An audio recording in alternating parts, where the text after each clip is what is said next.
Ouais, bonsoir à tous. Nous allons reprendre l'émission parce qu'il y a eu coupure. Vous savez tous que c'est la SCG. Donc, on est obligé d'être en mode groupe électrogène. Le live de ce soir, c'est spécial. Léon Nzoué, la vie politique de l'homme. On a vu tous la dernière sortie de Léon Nzoué sur les réseaux sociaux qui a créé une grande polémique, une grande tollée. Nous avons tous vu que le retour était assez négatif. Voilà. Donc, on parlera du personnage ce soir qui est Léon Nzoué. Voilà. Et pour cela, nous allons d'abord écouter son allocution sur la personne politique d'Alain Claude Billy-Binzé. Donc voilà, j'espère que vous êtes prêts et nous allons commencer tout de suite. Un certain Alain Claude Billy-Binzé, dans sa quête de se refaire une virginité politique, s'est livré à un énième exercice d'envoûtement. C'est ce qu'on appelle ailleurs la danse des piliers-piliers. Aucun mensonge au Gabon ne prendra plus jamais l'ascenseur seul. La vérité a décidé de l'accompagner dans son ascenseur. C'est ce qu'a d'ailleurs révélé l'ancien maire de Libreville, Léandre Nzoué, dans sa déclaration faite devant la presse. En politique, il semblerait que rien ne soit anodin.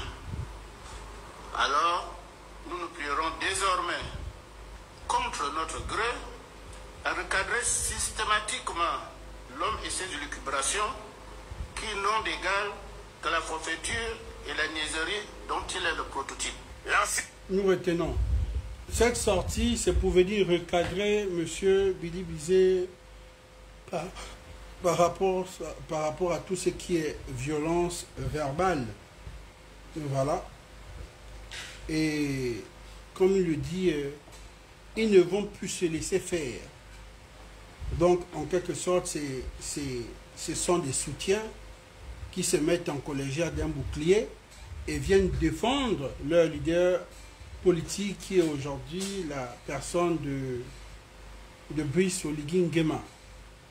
Mais pourquoi cette sortie crée un retour assez négatif sur les réseaux? Nous tous nous avons vu, c'est le personnage qui est notre aîné, M. Léon Nzoué, ancien maire de Libreville, ancien au cadre du Parti démocratique gabonais. Comme je disais, il a démissionné pour des raisons personnelles. Je n'en sais rien. Et dans ses propos, aujourd'hui, crée une grande confusion. C'est deux refus de justice parce que l'autre, il a fait une prison qui dit, entre guillemets, politique.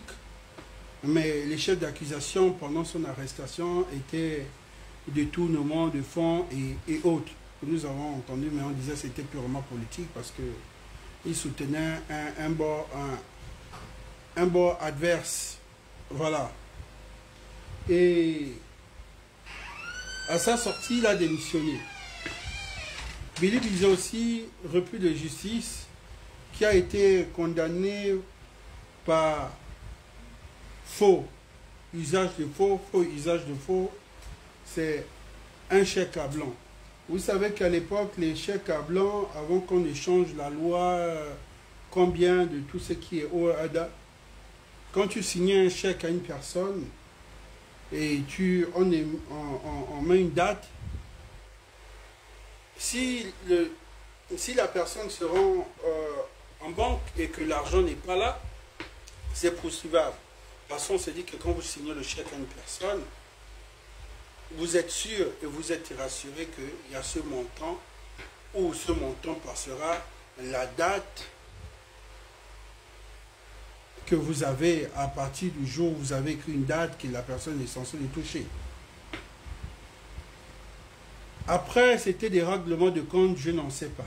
D'autres disent que c'est le père Mba qui aurait voulu frapper par l'arrière, parce que dès que Billy-Binzé sort du gouvernement, quelques temps après, il est poursuivi par un Libanais Et ce Libanais, on se rend compte que il y avait, vous avez entendu la revanche, le problème de l'ancien maire d'Oyem avant la libération, où Billy Bizet était pointé du doigt. On disait que c'était le fouet, le retour du fouet, parce qu'on n'avait rien compris. Pourquoi le maire, en même temps, est accusé, preuve ou sans preuve, aussitôt arrêté. Et derrière, on s'est dit, bon, le maire aussi aujourd'hui se retrouve. Bon, ça c'est une histoire que peut-être que vous ne maîtrisez pas, les nouveaux. Mais il y a eu ce problème en 2023, où l'ancien maire de la commune d'Oyem, bien sûr, ce maire était associé au Libanais où Billy Bizet aurait dû récupérer le véhicule à cette époque. Je ne sais pas l'époque si c'était en 2007 ou 2000, mais c'était pas en 2008, c'était 2008 un peu en arrière. Je ne sais plus si c'était en 2000, je ne sais plus si c'était 2007 ou 2006, en tout cas l'année exacte, je ne sais pas. D'après ce qui s'est dit que le maire est celui,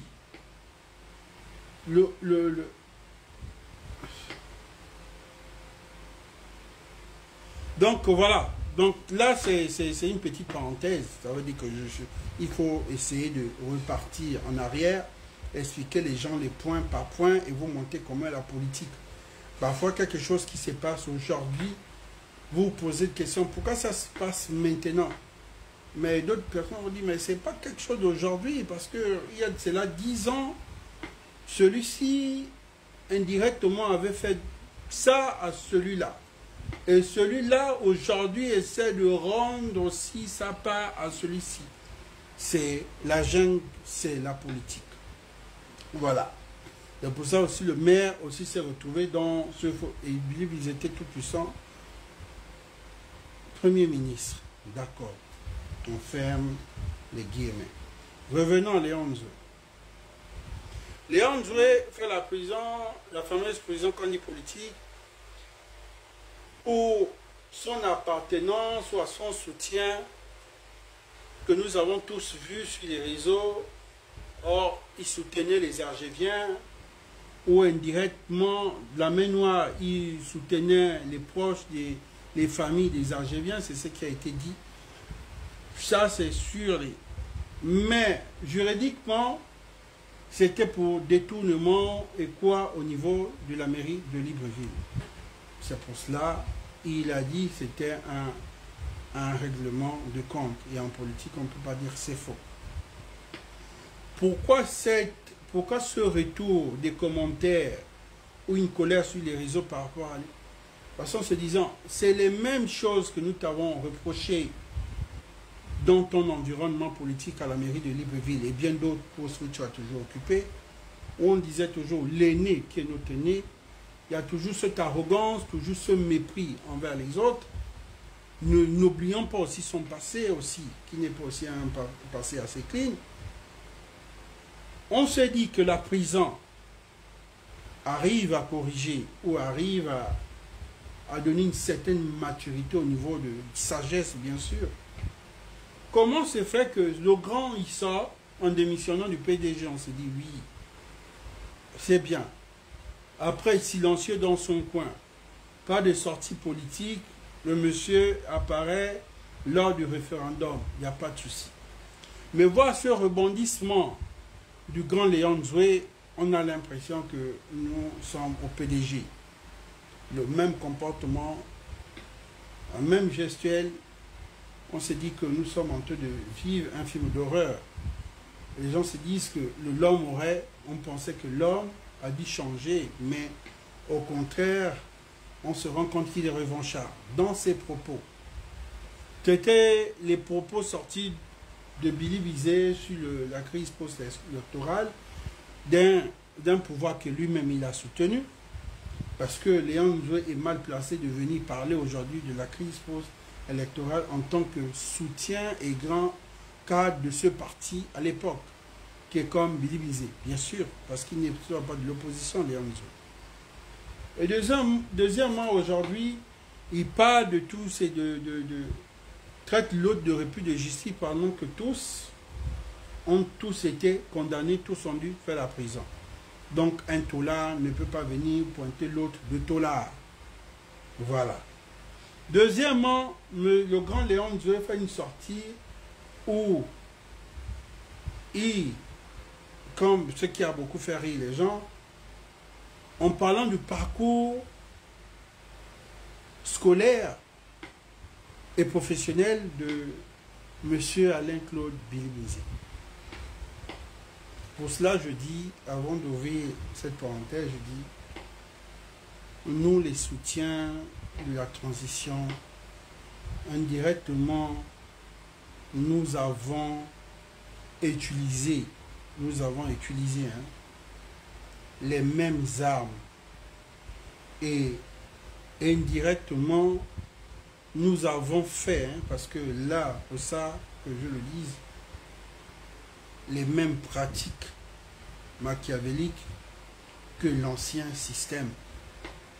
Disons-nous la vérité entre nous. Parce que quand je sors comme ça, en tant que soutien, je viens dire aux autres, c'est pas bien.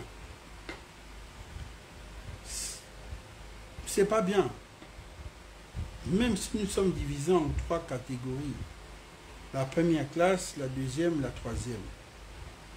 Vous appartenez à la première classe, nous on appartient à la deuxième classe, il y a une troisième classe.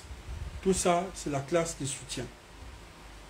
Mais quand vous faites ce genre de choses et que nous on se tait, quand le jour où on doit tous payer et qu'on paye, on n'épargnera pas X ou Y.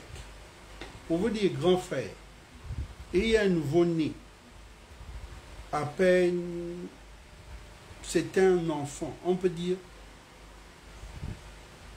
cet enfant a l'air même prématuré, parce qu'il naît déjà prématuré, avec une santé assez fragile. Quand je dis de naître, c'est tout récemment, parce qu'il renaît de nouveau. Aussi mal, l'association d'où tu appartiens, qui a sorti beaucoup, n'était pas d'accord que tu sois la personne choisie pour être représentant, coordinateur au niveau de l'estuaire. Mais le choix s'est fait là-bas. Donc, tu es le coordinateur, ce coordinateur de l'estuaire, pendant qu'il y a d'autres, Libreville, Ovendo. Mais au niveau de l'estuaire, ça a été choisi par les plus grandes ethnies ici. Mais regardez les réseaux. Les réseaux, c'est un message, ça va, 2 messages, ça va. Mais quand les réseaux, ça va à plus de 50 messages, 60 messages, ça dit que c'est le ressenti des populations, et c'est pas faux.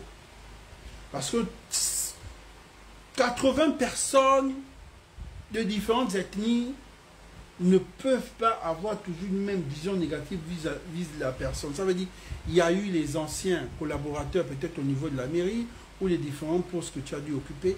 C'est des choses qu'aujourd'hui, qu'il faut faire, comme on peut dire, ce mea culpa, quand tu reviens, c'est, comme on peut dire, main blanche. Le PDG est passé, aujourd'hui j'appartiens à un autre mouvement qui est né de nouveau, que les Gabonais ont même du mal à accepter parce qu'ils se disent que c'est un mouvement ethnique et qu'il fallait qu'on essaie d'expliquer. D'autres ont même pensé que je suis dans le mouvement.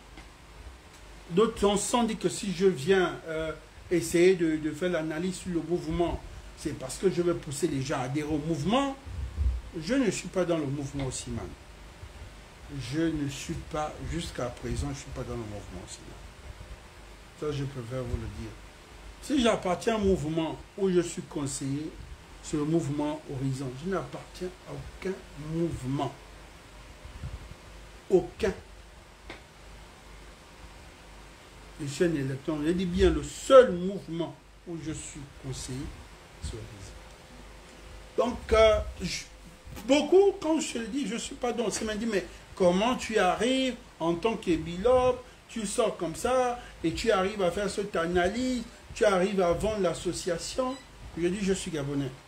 Et mon rôle est de faire l'investigation, prendre ce qui est vrai et venir dire aux populations, à eux d'analyser si c'est bon ou c'est faux, mais le plus important, j'apporte les informations avérées. Osiman aujourd'hui, c'est Osiman Association. Ils ont changé de logo. Et il y a même un manque parce que le logo devait être un peu les symboles des 9 provinces. Ils se sont retrouvés à une carte vide. Je ne connais pas les raisons où il n'y a pas encore de définition, mais sinon, Osiman devait avoir les 9 de chaque province. Voilà. Osiman, c'était une association qui a été créée pour fils et filles du Wellington. Nous le savons tous ici. C'était leur mouvement à eux qu'ils ont créé. Osiman n'avait pas la vision de s'élargir. Pour ça, je suis venu vous dire, ne prêtez pas les mauvaises intentions à Osiman. Osiman n'avait même pas l'idée de dire, nous allons sortir. Ça, c'est dans mes enquêtes. Et ils voulaient rester chez eux, comme les autres associations qui sont dans leur localité. Eux, ils voulaient faire pour eux, conçu pour eux, développer leur village, parce que le président est de cette localité côté paternel, et il a un côté maternel qui a une association qui est là à plus de 30 ans, qui ont développé leur village, où on a positionné la plupart des cas dans l'appareil de l'État à l'époque de Bongo et bien d'autres. Aujourd'hui, ils ont un fils du village qui est à la tête au sommet de l'État. Bien sûr, deux côtés ils se disent que nous-mêmes aussi, nous allons faire la même chose, créer des projets pour développer. Et c'est un visage découvert. Le président qui se rend dans la province de Wellington et dit, je vous ai amené, il a amené mon ami qui est Fumain Idriss Ngari, mon grand-père, c'est mon combi, qui dit, voici, je vous ai amené ce patriarche. Lui, il a développé son village. Donc, vous les vieux d'ici, mettez-vous ensemble avec lui, demandez, il va vous aider, il va vous donner, expliquer. Ça, c'était dans le Wellington. C'était un visage découvert. J'ai l'impression que quand le chef de l'État passait quelque part, il a dit, mais ça, 6 mois plus tard, les gens oubliaient. C'est ce qu'il avait dit. C'est ce qu'Osiman, après, il y a eu la sortie d'Osiman. Après, on a vu comment ça se développe au niveau des villages. Ce qui veut dire qu'ils ont compris quels sont les projets pour développer un village. C'est plus simple. On développe un village avec quoi? En filles et fils de cette localité. Comment développer un village avec filles et fils de cette localité? Il faudrait que ces gens soient des cadres dans l'appareil de l'État ou dans les sociétés, tout ce qui est privé, ou encore entrepreneurs. Pour ça, vous avez vu qu'il y a des entrepreneurs de cette localité qui ont eu des marchés. Pour ça, vous avez vu qu'il y a des cadres qui ont été promus au sommet de l'État, voilà, DG et autres. Voilà. C'est pour qu'ensemble, chacun essaye de contribuer au développement du village. Le développement du village, c'est comment? Ce sont les cotisations. Plus vous avez des cadres, plus ces cadres cotisent, et plus à la fin de l'année, ça fait combien? Ça fait 100 millions, 200 millions de francs CFA. Qu'est-ce que nous pouvons faire? Nous allons faire tel projet. C'est comme ça que le village, comment Tchoumou a fonctionné. Donc vous comprenez que eux, ils ont pris Tchoumou côté positif. Ils n'ont pas pris ça côté négatif, puisqu'ils ont vu que c'était quelque chose de bien. En retour aussi, ils ont copié, ils ont imité pour faire quelque chose de bien. Et qui? Il est président du côté de Osiman. Il est président aussi du côté de Tchoumou, président d'honneur bien sûr. Ce n'est pas une mauvaise chose. Paf, je fais les guillemets. On revient sur Osiman Estuaire. Qu'est-ce qu'il demande? Il demande aux gens d'Ouville d'élargir le mouvement. Beaucoup, ils ne sont pas d'accord parce que le mouvement était censé rester chez eux dans la localité. Mais il est le chef. Et ils trouvent peut-être, ils sont peut-être frustrés pour dire, bon, pourquoi quand c'était le mouvement des autres là-bas de ton côté maternel, tu les as peut-être pas imposés, et quand c'est nous, le côté paternel, tu nous imposes aussi de nous élargir. C'est sa vision à lui. Il paraît, et avec confirmation, il n'a pas envie que si aujourd'hui il déclare sa candidature, il soit accompagné par un parti politique. Ça, j'ai déjà dit, je répète et j'insiste et je persiste. Brice Oligui n'a pas l'intention de se positionner avec un parti politique. Il veut se positionner avec une association. Et cette association qui peut piloter les autres associations. Et sa vision, s'il a vu que c'est Osimhen qui peut hisser le flambeau plus haut, que d'autres ethnies, d'autres provinces ont refusé, ils ont leur raison parce qu'ils se disent Osimhen, c'est pour les gens de Wellington, Osimhen, c'est pour une ethnie, nous on ne veut pas. J'ai essayé d'expliquer, depuis ma dernière explication, beaucoup ont essayé de s'ouvrir par rapport au mouvement. Mais quand le grand Léon Nzoué fait encore une sortie ici, nous on reçoit des coups. Déjà, moi je ne suis pas communicant d'Osimhen, je ne suis pas porte-parole d'Osimhen. Je connais 2 ou 3 ou 4 fils dans l'association Osimhen, les gens m'entendent très bien, mais je n'occupe aucune fonction. Je ne suis pas adhérent, je n'ai aucune carte de militant ou quoi. D'autres ont eu peur, se disent, Osimhen demain deviendra un parti politique. Les PDG ont peut-être eu peur qu'Osimhen dans la vision de vouloir écraser le PDG. Et j'ai rigolé, j'ai dit lol. Ça va prendre assez du temps et même pas moins de 10 ans. Il ne peut pas avoir cette force-là. Osimhen pilote les autres associations. D'autres associations ne sont peut-être pas d'accord parce qu'ils sont déjà aussi implantés dans les 9 provinces. Mais vous ne pouvez pas dire que vous soutenez un leader et vous ne partagez pas la vision de ce leader. Sauf si c'est à but de destruction. Là, je dis oui. Parce que si un leader vous dit, nous devons sortir et massacrer les Gabonais, oui, là c'est dans un but. Mais si c'est dans un but d'apporter un plus par rapport à ce leader, je ne vois pas. Puisqu'il y a beaucoup d'associations qui ont pu rejoindre Osimhen, mais qui ont gardé tout ce qui est test et autres, et statut juridique, et garder leur nom, il n'y a pas de problème. C'est juste qu'il veut que les Gabonais se mettent ensemble, comme je disais, c'est un militaire, il a une vision assez large. Les militaires se mettent toujours ensemble pour être plus forts. Mais lui ne comprend pas que chaque homme politique, en politique, on est solo pour gagner plus, pas pour être plus fort.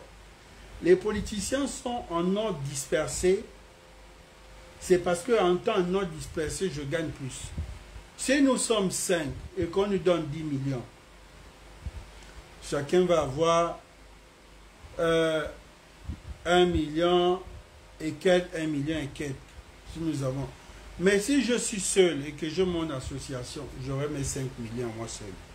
Donc c'est comme ça que les hommes politiques ont toujours fonctionné depuis la nuit des temps. Être seul, ne pas être plus fort, mais manger plus gros. Pour ça, vous voyez que la politique est toujours stable. La remarque ici au grand Léon Nzoué, en se disant, cet enfant est fragile, vient à peine d'être né à l'estuaire, prématuré. Nous avons vu comment le refus un peu de Gabonais. Quelque temps après, c'est toi qui sors avec tous tes jeunes frères venir attaquer un homme politique candidat à la prochaine présidentielle. Tu n'es pas le prochain candidat. C'est quoi le but? Pourquoi tu veux aujourd'hui faire quelque chose qui va fragiliser le mouvement? Parce que même entre eux-mêmes, hein, ça vient et ça vient vers nous. Vous savez que l'homme est hypocrite. Ils sont là, ils peuvent dire c'est l'aîné, ils sont derrière lui, mais au fond, ils ne sont pas d'accord. Et on se rend compte que sa sortie, ce n'est pas une sortie travaillée. Parce que quand le grand sort son allocution, c'est son discours. Donc voilà, il est censé déjà d'avoir son tête. Il a travaillé ça toute la journée. C'est un discours. C'est différent de venir faire l'analyse ou les mots doivent venir, où tu dois réfléchir. Et voilà, voilà.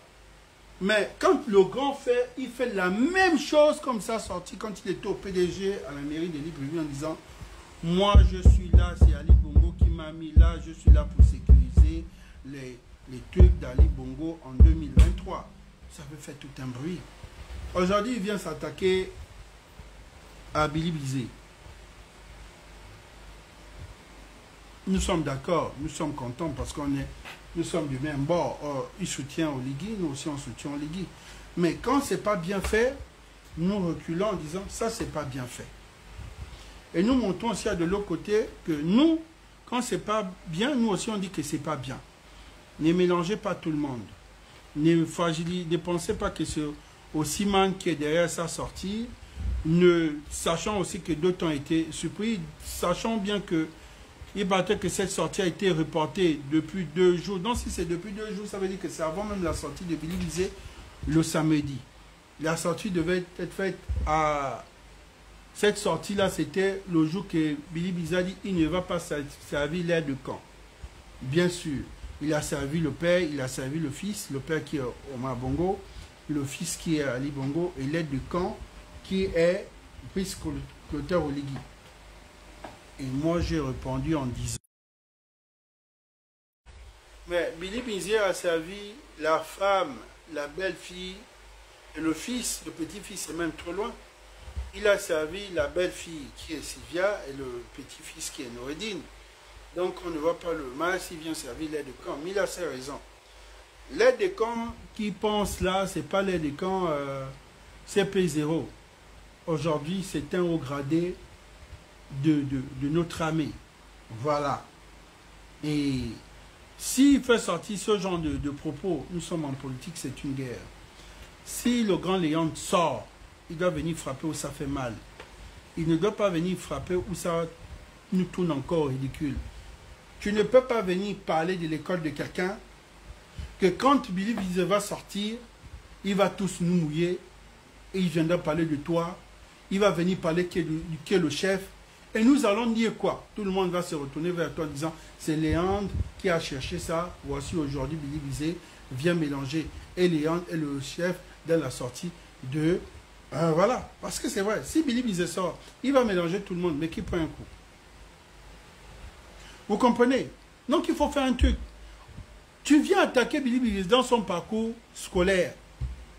Mais, avant de venir attaquer Billy Bizet dans ce qui est son parcours scolaire, il faut d'abord que ceux qui ont fait les recherches te donnent vraiment les bonnes informations. Parce que si tu viens, quand Billy Bizet il part en 3e année, il n'y avait pas encore le système LMD. Donc quand on dit 800 0 diplôme, voilà, il n'y avait pas encore le système LMD. Voilà. Bon, Billy Bizet, son parcours est là, il y a une biographie qui est là. Donc c'était à vérifier et venir dire à Billy Bizet comme celui qu'on a sacrifié, le grand sacrifice de cette transition. Percy, voici ton CV que tu as dû mettre. Nous avons vérifié ce fameux CV, tu n'as jamais servi là-bas, tu n'es jamais allé là-bas. Voici, nous avons demandé telle école au niveau de la France où tu as dû faire des cours en ligne, c'est comme ça. Ça, c'était une grande sortie et tout le monde se levait et disait ah bon, parce que quand les gens sont venus frapper sur Percy, Percy ne savait pas. Pendant que Percy, il attendait sa position, il avait laissé ses problèmes à réagir. Et son problème de réagir, ne sachant pas que les autres sont informés, que bientôt, et aussitôt quand il sort, les autres attaquent. Quand les autres attaquent leurs éléments, vérification, ils n'ont pas menti. Ils avaient les informations avérées. Et c'est que le grand Léon devait faire avec tous ses jeunes frères. Billy Bizet, voici A plus B. C'est faux. Et là, tout le Gabon se levait en disant, oui, Billy Bizet pour son mensonge, voilà. Mais venir parler à une personne qui a une biographie où on voit tout le parcours et vérification, c'est là. Il n'a jamais menti. Il n'a jamais menti qu'il était un pompiste. Il n'a jamais menti qu'il était ceci. Tout le monde sait qu'il a fait de la prison. Venir parler de son parcours scolaire, la personne qui vient parler de son parcours scolaire n'est pas... C'est-à-dire que ce n'est pas la personne qu'il faut parler de son parcours scolaire. Pourquoi lui il sort? Parce que lui n'est que, comme on peut dire que quand tu es coordonnateur provincial, tu es le président par défaut de cette province-là, du mouvement. Donc on se dit, il y a un porte-parole. Pourquoi il n'y avait pas un porte-parole du mouvement qui est sorti? Pourquoi il n'y avait pas un jeune homme, un plus jeune, qui est bon dans la communication, qui pouvait jouer ce rôle, et lui l'aîné, il était derrière et qui venait regarder Billy Bizet? Pourquoi? Pourquoi ça ne s'est pas? Pourquoi ça s'est passé comme au PDG, où on appelle les gens ou dans un groupe WhatsApp pour dire, bon, vous retrouvez, on va faire une sortie. Pourquoi ce n'est pas recadré à quelques semaines, à quelques mois là on va parler de semaine, nous sommes en février, d'une élection présidentielle. Je me pose la question. Dire aujourd'hui que les problèmes de Simane ou les problèmes de Léon Nzoué, ça ne nous regarde pas, on s'en fout, ils ont toujours fonctionné comme ça. Ça, c'est toujours ce qui nous a toujours tous amenés à l'échec. On se dit, nous devons aller tous en ordre serré. Si cela, il faut un couac, nous aussi, ça prend un coup sur nous parce que nous avons tous un soutien pour une même personne. Si les autres font la même chose, ils ont le droit aussi de recadrer. La sortie du grand Léon était une sortie de trop. Léon n'a pas été opportuniste pour l'association Osiman. Il a juste eu l'intelligence de saisir l'opportunité afin de pouvoir rebondir. Il a compris que s'il rebondit par l'association Osiman qui a pour vision au demain de positionner les cadres ou autres, ou bien, voilà. Mais, aujourd'hui, opportuniste, c'est la sortie. Cette sortie opportuniste, c'est pour dire, me faire voir, pour montrer que il y a un gendarme qui est là. Voilà. S'il y a un gendarme, laissez les gendarmes qui ont le même grade que Billy Mzé. Prenez quelqu'un qui est fort aussi dans tout ce qui est l'art oratoire. Prenez quelqu'un qui est très éloquent comme Billy Mzé, qui vient regarder Billy Mzé et qui demande Billy Mzé A plus B que on veut un débat télévisé, vous et nous. Et maintenant, si Billy Mzé ne sort pas, là c'est celui-là. Mais celui qui sort, si demain Billy Mzé sort et dit, bon, moi je veux un débat télévisé avec Léon Nzoué, voilà, avec tous les médias, nous on fait comment? La question que je me pose. Quand vous faites vos choses, vous ne dites pas aux autres, c'est votre mouvement. Mais votre mouvement, c'est un mouvement qui veut prendre tous les autres mouvements pour qu'on impose pour pouvoir soutenir le chef. Maintenant, si votre mouvement commence à faire ce genre de sortie, tous les autres mouvements vont dire non, nous on ne vous soutient pas. À partir d'aujourd'hui, monsieur le président, nous ne peut pas accepter de fédérer dans ce mouvement. Ils font des sorties, une opinion, ils ne disent pas aux autres. Et dans ces sorties, c'est des sorties maladroites. Et dans ces sorties ne sont pas recadrées. Et pendant ces sorties, les personnes qui font la place qu'il faut, on ne sait pas pourquoi. Il n'est pas le porte-parole. Il n'est pas la personne mieux placée pour faire sortir ce discours. Quand vous nous dites qu'on doit tous se mettre ensemble derrière ce mouvement, si c'est un mouvement qui nous fait tous tomber, on fait comment? Il faut savoir faire les choses. Vous voyez que l'analyse, c'est toujours ce qui est bien. Parce que ça fait du bien. Nous savons tous que là-bas, ça fait le bruit chez eux. C'est bien. Mais nous, quand nous sortons ici, c'est pour dire, nous sommes au courant que vous aussi, là-bas, vous n'êtes pas contents. Mais nous ici, nous ne sommes pas aussi contents. Si vous voulez que le mouvement devienne un mouvement national, regardez prochainement ce genre de sortie. Le grand Léon Nzoué, il a une bonne biographie, parce que sa biographie n'est que politique. On comprend que c'est un monde, il a des assises politiques, il a l'expérience politique. C'est bien avant 2008. En 2008, il était déjà maire.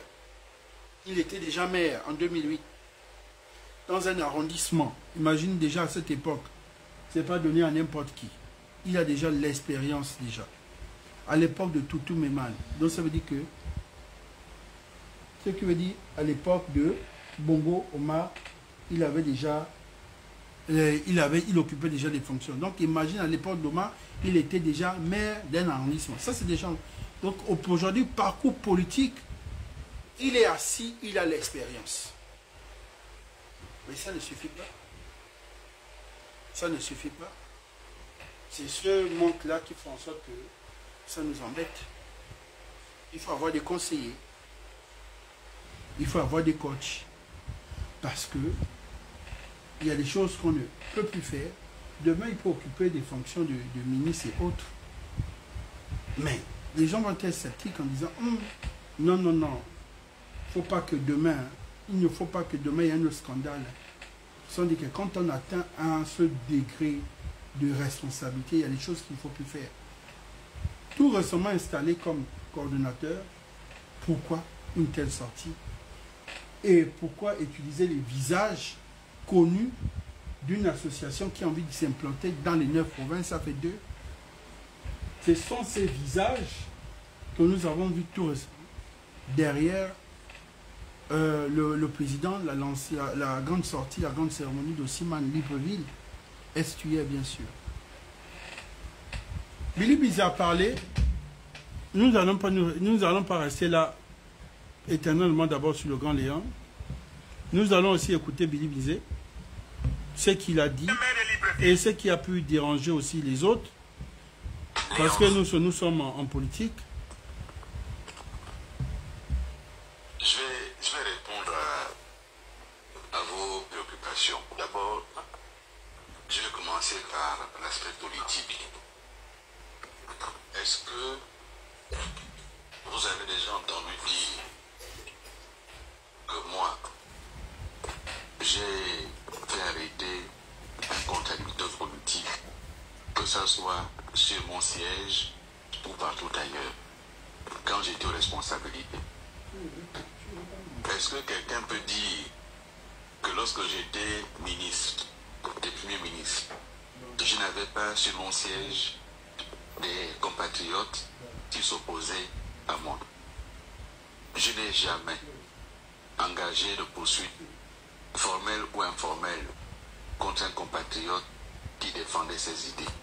On n'est pas d'accord, on n'est pas d'accord, il défend ses idées, mais je n'ai jamais usé de l'autorité que j'avais pour embarquer quelqu'un au milieu d'eux. Je ne l'ai jamais fait. J'ai été ministre et les syndicalistes ont mené des grèves dans les départements que j'ai gérés. Je n'ai jamais coupé les cheveux à un syndicaliste. Je vais répondre à... Il y a eu beaucoup de sorties comme ça. Je vous ai dit ici, vous ne connaissez pas qui est Alain-Claude Billy Bizet. Alain-Claude Billy Bizet, il y a des gens de sa génération et de sa formation, bien sûr. Il y a des gens qui ont été impactés par la vision, genre nous les plus jeunes, genre stars politiques, bien sûr. Ces deux personnes, quand on se retrouve, on peut connaître le personnage. Alain-Claude Billy Bizet aujourd'hui, si nous sommes maladroits, nous allons fabriquer un martyr. Nous allons fabriquer ce martyr-là. Là, Alain-Claude Billy Bizet avait été un martyr. Il veut seulement que dès qu'il y a une petite arrestation, il va seulement dire, vous avez vu, non, je vous avais dit que les militaires sont comme ça. C'est-à-dire que c'est quelqu'un qui vous pousse à bouger. Je dis, la meilleure façon de reprendre Alain-Claude Billy Bizet, comme dans les débuts, quand nous avons commencé la transition, et qu'à l'époque, au début de la transition, il y avait les bons conseillers. Ces bons conseillers ont utilisé ma stratégie. La stratégie d'ignorer. On appelle le chien à bois, la caravane passe. Billy Bizet a vu longtemps que le général a commencé à ignorer sa personne. Ça dérangeait. Il ne faisait pas ses sorties. Mais le jour seulement qu'il a dit, allez répondre à Billy Bizet, il a fait une autre sortie. C'est ce qu'il voulait. De là, on ne se limite pas. Le général va encore une autre sortie en disant, c'est à cause de Billy Bizet que j'ai fait ce coup d'État. C'était de trop. C'était de trop. Après, les conseillers peuvent dire, bon, c'était pas un discours, c'était quelque chose qui est sorti comme ça, et on ne peut pas maîtriser. Donc, tous ceux qui sont au protocole, ou tous ceux qui gèrent la communication présidentielle, c'est pas qu'ils c'était pas écrit. C'est que Jean-Michel, le président, lui, il n'est pas aussi trop discours. Peut-être s'il y a un projet, vous explique. Lui, c'est quelqu'un, voilà, comme vous avez vu, Billy Bizet, il est là, voilà. Lui ne fait pas trop la lecture comme le grand Léon Zoué là. Toi-même, tu sais ce que tu viens de dire à l'autre, mais tu fais encore une grande lecture pour ce que tu sais. Ignorer Billy Bizet, laisser Billy Bizet aller à l'élection, comme vous avez vu au référendum, il n'y a rien eu.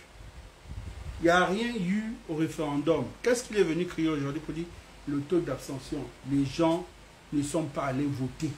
Il n'a pas dit que les PDG sont trichés. il a dit, n'a pas dit que le CTRI a triché. Il a dit beaucoup de gens ne sont pas allés voter. Taux d'abstention. Il a parlé du taux. Il a parlé du taux. Mais si qu'on avait empêché Billy Bizet de faire quoi que ce soit, d'aller faire la campagne du non, il devait créer tous les problèmes possibles. Il faut connaître son adversaire. Bongo a fonctionné comme ça longtemps avec Manganga Moussavou. Manganga Moussavou est le Billy Bizet de la transition. Manganga Moussavou faisait tout pour pousser Bongo à répondre. Même au moment Bongo s'étouffait, disait Manganga Moussavou c'est un extraterrestre, je ne parlerai pas de lui. Et dès qu'il parlait comme ça, Manganga sortait et disait mais Omar Bongo parle de moi, pourquoi? Et ça rendait Manganga Moussavou plus grand. Nous-mêmes, nous avons rendu Billy Bizet plus grand parce que vous avez commencé à attaquer Billy Bizet. Vous avez commencé à envoyer les gens pour aller attaquer Billy Bizet. Il fallait attaquer tout ce qui est autour, mais lui-même laisser. C'est-à-dire que quand il veut se rendre un peu fort, vous avez vu qu'à un moment, il a senti qu'il était seul. Il a fait quoi? Il a commencé à vouloir créer le triangle. Paf, il a tiré à Ondosa. Il a vu qu'Ondosa, bon, oui, c'est plus égaux. Il a tiré à Akba. Il a commencé. Billy Bizet est devenu fort. Il est devenu fort. Mais quand on a commencé à fragiliser les gens autour de lui, vous avez vu que ça l'a fragile. Ça a commencé à fragiliser l'homme politique. Il faut comprendre des gens comme nous. Ignorer Billy Bizet qui se positionne, on y va en guerre. Peu importe ce qu'ils veulent faire comme le triangle du Mogabo. C'est-à-dire, lui il est de ce côté, Akbar attaque de l'autre côté, Manganga Moussavou et Ondosa à la défense, lui-même, il laissez-les. Laissez-les. S'il y a une personne, si nous devons avoir des adversaires, s'il y a des gens que nous devons craindre, s'il y a des gens que nous pouvons craindre, ce sont les PDGistes. Ce n'est pas tous ces gens-ci. Ils se sont déjà écartés du PDG, donc ils se sont fragilisés. Mais ils ont compris dès le départ que les gars là, le parti a déjà pris parti pour telle personne. Moi, je quitte le parti. Il est parti. Si Billy Bizet avait le parti, oui, il devait être plus fort. S'il y a des gens que nous devons surveiller à la lettre, je vous le dis en vérité, si vous m'écoutez, c'est les gens-là, c'est ceux-là que nous devons être sûrs qu'ils sont avec nous. Nous devons être sûrs, est-ce que les gens-là sont vraiment avec nous? Être rassurés, ceux-là. Je vous le dis en vérité. Ce n'est pas tout ce qu'on nous montre. Si ces gens-là se lèvent un bon matin et mettent un candidat, je vous le jure, le game va être sale. Parce que nous savons tous que ces patriages, le Gabonais, c'est par clan ethnique, c'est par famille. Et la plupart, ce sont des patriages. Ils ont des jeunes cadres qu'ils ont déjà fabriqués au moins de 3 générations, des cadres ou d'autres au moins de 5 générations qu'ils ont formés, qui sont dans cette république. Grâce à eux. D'autres sont même déjà à la retraite. Ils sont toujours là. Et pourtant, ce sont les petits qu'ils ont amenés en politique. C'est ceux-là, s'ils veulent nous dépasser, il y a dit en dehors de ceux-là, on n'a pas d'adversaire. Mais si ceux-là nous soutiennent, on a peur de quoi? Je n'arrête toujours pas de poser cette question. Et nous avons peur de quoi? Si ceux-là, comment on vous soutient? Je vous dis bien, si Blaise Louembe se lève un bon matin,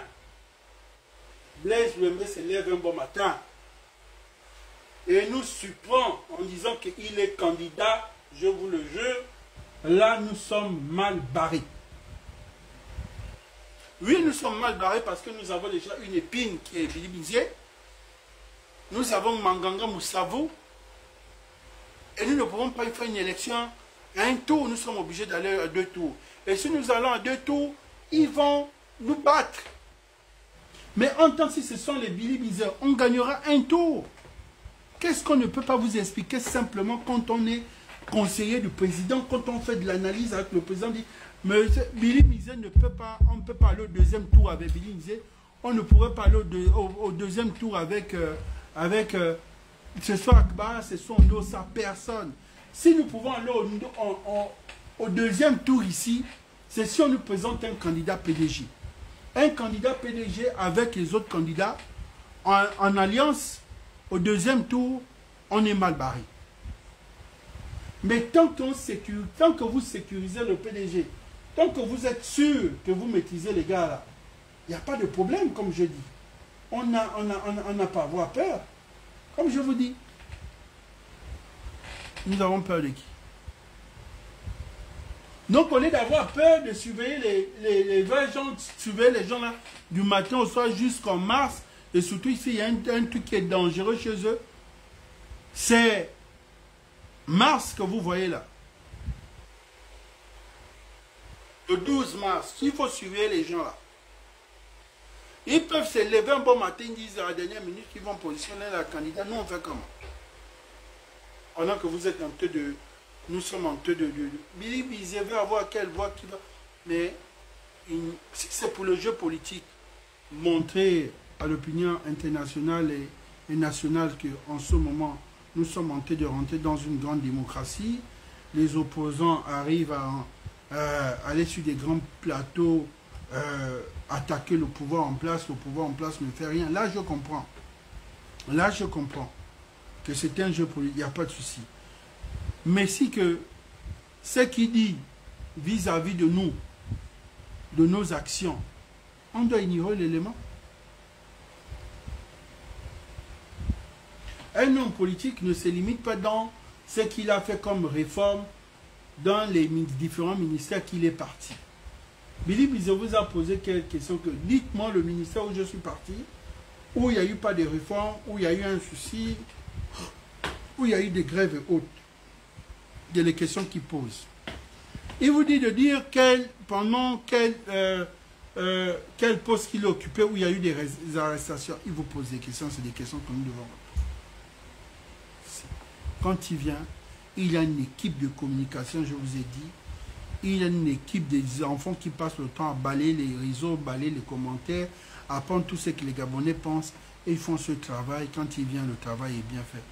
Quand le monsieur il est arrivé, vous vous rendez... Celui qui faisait ce genre de truc, c'était André Baobab. C'est vous qui ne suivez pas notre politique. Le seul, je dis même pas Jean Ping, hein, le seul qui avait ce charisme, que vous voyez là, c'est un archiviste. Il va dans les archives. C'est un fin communicant. Il sait comment, voilà. C'est des stratégies pour déstabiliser. Ali vous dit qu'il n'est pas venu avec un papier. Il a son oreillette qui est là, tout est déjà planifié. Il est assis.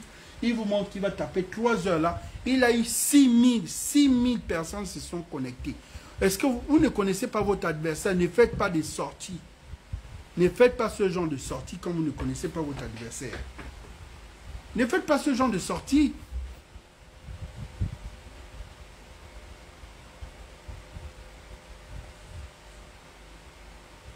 On a dit bien que les grands esprits discutent, se battent pour les idées. Les esprits se battent pour les moyens et les petits esprits se battent. Pour vous dire que lui là, lui, il se bat là pour les idées. Là, ce sont les grands esprits. Maintenant, les esprits eux-mêmes, ils se battent, genre, pour ce que vous voyez, chacun veut venir plaire pour son intérêt personnel. Comme je vous dis bien, prochainement, soyons organisés. Ceux qui ont des associations, ceux qui ont des partis politiques, ne faites plus de sorties sur la personne de Billy Bizet. Et si vous voulez faire des sorties sur la personne de Billy Bizet, vous avez des porte-paroles, vous avez des gens qui sont outillés dans le domaine pour venir répondre à la personne de Billy Bizet. Je vous en prie. Parce que quand celui-là, il ne sait pas quand il va sortir, quand sa prochaine sortie, quand il va venir, il va commencer à charger un soutien qui est de notre côté. Nous allons faire comment? C'est pour ça que j'apprécie beaucoup le grand Bertrand. C'est ce que j'aime chez le grand Bertrand. Le grand Bertrand, lui, il ne fait pas ses sorties. Voilà. Mais lui peut vous montrer que oui, il y a des hommes derrière lui. Si vous faites l'étude des menaces, il y a des hommes aujourd'hui qui sont prêts, qui ne sont pas des militaires, mais qui peuvent défendre. Voilà. Après, il reste dans son coin. C'est ce que j'aime chez le grand Bertrand. Il ne fait pas les trucs qu'on abellisse, oh, je vais montrer, je fais ceci. Il n'a même jamais fait un truc, il veut menacer, il n'est pas dans les menaces. Parce qu'il a déjà compris une seule chose, que Billy Bizet n'est pas une menace pour la vision, pour la sortie de la transition. Billy Bizet veut juste déstabiliser. Ça veut dire qu'il vous déstabilise psychologiquement. Il vous crée la psychose, il vous crée la peur. Et ça, c'est son travail. Nous sommes des jeunes. On s'intéresse à l'action politique depuis longtemps. Ce n'est pas parce qu'aujourd'hui Billy Bizet est devenu un adversaire politique, parce que nous ne sommes pas du même camp aujourd'hui, mais Billy Bizet reste une personne toujours qu'on a toujours admirée. Nous savons tous que si le général ne se positionnait pas, si avec quelqu'un d'autre qui venait, beaucoup devaient soutenir Billy Bizet. Ce n'est pas des choses qu'on va cacher. Ce n'est pas des trucs que beaucoup vont vous cacher, c'est faux. Ils font semblant. C'est parce qu'il y a un adversaire et Billy Bizet sait que voici l'adversaire qui veut venir. Si je charge, et que le gars à la dernière minute recule, je vais prendre le pays là. Il n'est pas vrai. Il travaille avec les Français, il a des gens, il a son carnet d'adresse, il sait que s'il y a une personne qui peut l'empêcher pour ses ambitions, parce qu'il est très ambitieux, aller pour la présidentielle, et il dit que ça c'est l'occasion pour lui ou rien, il le sait très bien, que si le général recule et que le général se désactive, le reste là, il est bousille. Je vous dis A plus B. Et il sait. Pour ça, tous les jours, il vient dire, retournez, tu respectes ce que tu as dit, respecte ce que tu as dit, reste sur ta position. Parce qu'il sait que dès que celui-là, il quittera, il va venir vous dire, moi j'ai l'expérience, j'ai occupé des postes, c'était pas vraiment ça, parce que je n'avais pas, à l'époque, je ne prenais pas de décision, j'étais un premier ministre, et là, il va venir vous convaincre, vous allez sur Billy Bizet. Parce qu'il n'aurait plus une personne en face. Là, Billy Bizet est en train de jouer avec vous. Soit on continue dans ça, le jeu de Billy Bizet a voulu déstabiliser nos esprits. Voilà, quelle est la psychose, que c'est un adversaire redoutable. Il n'aura rien dans les urnes. Rien dans les urnes, mais une grande communication va se faire. Mais rien dans les urnes. Je le dis en vérité. Je prends par exemple l'exemple chez moi. Je suis du 2e arrondissement de Franceville. Le 2e arrondissement de Franceville est le plus grand poumon électoral de la ville de Franceville. C'est le plus grand poumon électoral. Comme on le dit que quand tu as gagné au 2e arrondissement de Franceville, tu as déjà gagné l'élection vers, comme on peut dire, quand tu as gagné à l'Est hier, quand on dit le président a eu à l'Est hier. C'est-à-dire, on ne se casse plus le corps parce que c'est un poumon électoral. Le 2e arrondissement. Mais qui, Billy Bizet peut battre Oligui dans quel bureau 2e arrondissement? Les questions que je me pose. Nous allons aller par exemple en Ndendé. Il battra qui en Ndendé? Nous allons forcer par exemple dans le Wellington. Billy Bizet va battre qui au Yem, en plein centre au Yem, il va battre qui? Mais après, il y a des petits secteurs. Des petits secteurs, il y a ces gens qui essaient de représenter sa candidature. Il va avoir ces petits votes-là qui vont essayer de gagner. Pour moi, en province, Billy Bizé ne va pas gagner en province. Parce que même en province, on ne connaît pas qui est Billy Bizé. Le Gabon reculé, on ne connaît pas Billy Bizé. Les villageois, les chefs coutumiers, beaucoup ne connaissent pas qui est Billy Bizé. Même beaucoup là ne connaissaient pas qui est Oligui. Les gens connus Oligui, même dans les endroits reculés, c'est à cause de la libération. Et son image un peu dans le... Il a profité à faire les 9 provinces, son image est restée. Et ils ont commencé à dire c'est un général, lui c'est un militaire qui a pris le pouvoir. Mais il y a des Gabonais qui sont là, qui disent qu'on n'a jamais entendu parler de ce militaire-là. C'est comme ça. Nous faisons quelle politique? Nous faisons quel genre de politique? Je ne peux pas gagner au deuxième. Billy Bizé ne peut gagner au deuxième, c'est si l'un des fils du deuxième, parmi les leaders du deuxième, se dit, moi je soutiens Billy Bizé. Là, Billy Bizé va aussi avoir son électorat. En tant que leader du deuxième, au moins 3 ou 4 qui sont forts là-bas. Billy Bizé actuel, il a qui? Dans ces 4 leaders forts au deuxième arrondissement, il a qui? Parce que s'il veut déjà venir attaquer, il arrive d'abord dans le Haut-Togo. Parce que s'il commence dans le Haut-Togo à avoir des bases, à mettre le paquet, là on peut déjà se dire que lui-même déjà, il a qui?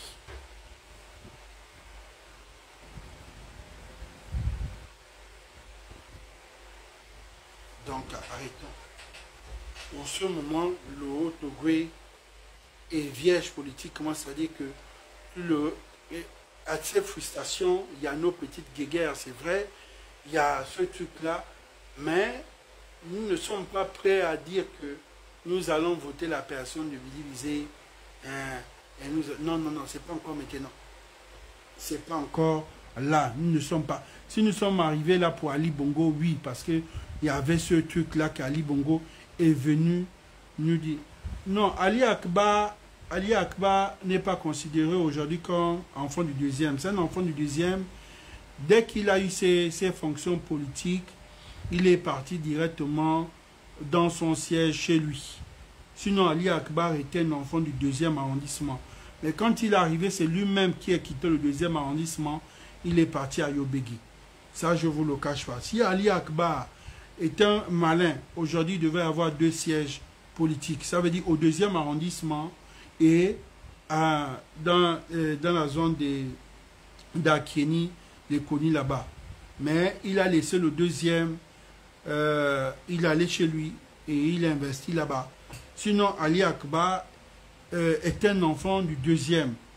Il a fait ses études là, ses parents se sont implantés, ils ont leur terrain familial là. Donc c'est un enfant qu'on ne peut pas dire qu'il n'est pas du deuxième, c'est impossible. Mais il n'est pas considéré comme homme politique du deuxième. Vous comprenez? Il y a à être considéré comme enfant du deuxième, il y a à être considéré comme homme politique du deuxième. Il y a beaucoup d'enfants qui ont grandi dans un quartier, mais qui font la politique dans un autre quartier, ici même à Libreville. J'ai découvert. Quand tu découvres que toi tu es un enfant d'où, il va te dire, ben, moi je suis un enfant de là-bas, de Kembo, mais ma politique, je fais ça plus ici à Kanda ou bien. C'est un peu ça. Donc si Akbar était resté au deuxième arrondissement, à l'époque où il était tout puissant, aujourd'hui, c'était facile. Akbar devait fragiliser l'électorat. Je vous dis bien, les gens ne vous diront jamais la vérité. L'électorat dans le Haut-Togo, il y a 3 points. Ces 3 points, quand tu as déjà ces 3 points-là, c'est fini. Quand tu arrives au niveau de Franceville, tu prends le deuxième. Tu vas au Konja. La CB Bricolo. Tu es dans au Konja. Tu es dans Mwanda. Tu as déjà le Haut-Togo. Tu n'as pas besoin d'aller dans chaque arrondissement faire tout le bruit. Tu n'as pas besoin de ça. Une fois seulement que tu as les voix au deuxième. Une fois déjà que tu es à Mwanda. Mwanda, où se trouve le grand, c'est Séverin Mayunou, où il est l'un des grands leaders là-bas. Le grand là. C'est celui que tu vois, oui, il fait partie des grands leaders là-bas. Oui. Donc si là-bas, vous avez le doctorat en Mwanda, c'est fini. Mais tous ces gens-là sont avec le général. Ils gagnent comment? Quel homme politique qui gagne? Vous avez au Konja.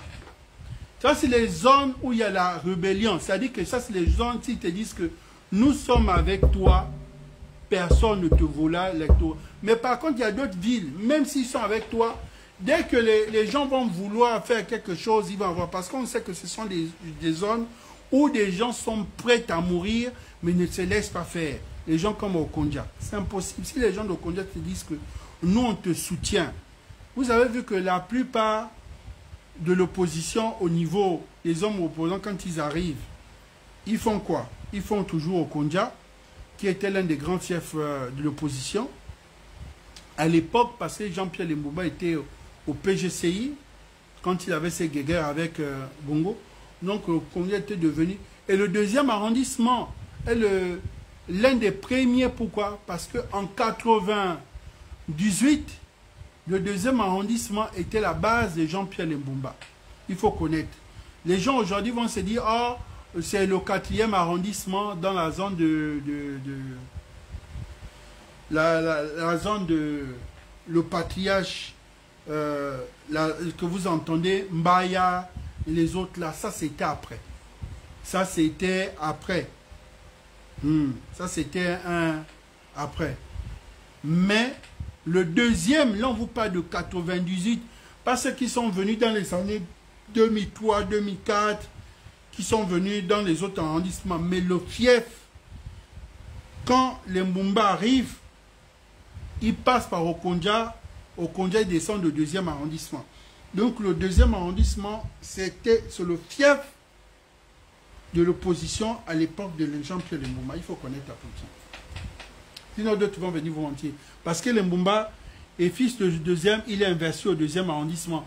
C'est là-bas où il y a eu sa radio qui a été bombardée par les gens de Bongo à l'époque. C'était là-bas sa base politique. Et tous ceux qui étaient dans l'opposition à l'époque, que ce soit aux députations ou au local, c'était toujours le PGCI qui secouait là-bas. Après, quand Lembouba, dès que Lembouba a fait ses alliances avec son frère Bongo, le calme est revenu. Donc le deuxième s'est calmé. Le deuxième est revenu plutôt pédégiste. Mais le deuxième arrondissement était toujours divisé en deux.